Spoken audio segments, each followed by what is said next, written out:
dealing with guests that are coming from around the world, different cities, different states, you're always going to say something that they're not familiar with. So you go in realizing that they may or may not know history. And as an interpreter, our job is to sort of make that relationship wherever they're at and find something that's going to make them think. Whether it's about the enslaved, whether it's about George Washington, whether it's about a specific time period, because each person is coming with their different interpretation from the place which they arrived. Discovering the building brought new life. And they've done a wonderful job in telling the story, so it becomes a part of not only Williamsburg, but America's story.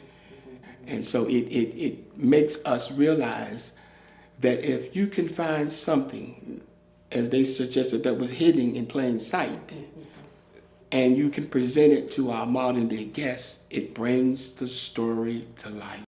And so when guests arrive, those who want to hear and learn the story, they can discover it. It's there for you. It's available. It connects that past to the present. It gives us an opportunity to say, this is something that we know.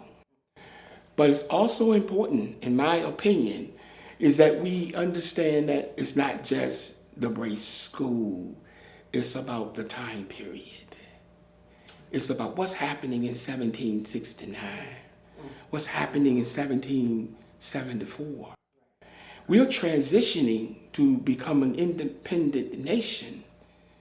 These young folks were alive at that time, and they would have been witnesses. Not just what they learned in the school, the reading, the writing, the sewing. It's their community, and they're talking about everything. What's going to happen? What's the purpose of it?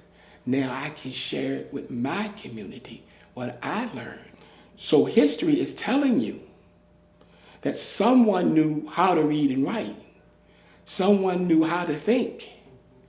And with that reality, you can not only include your ancestries, but you can include that American story. We all connect.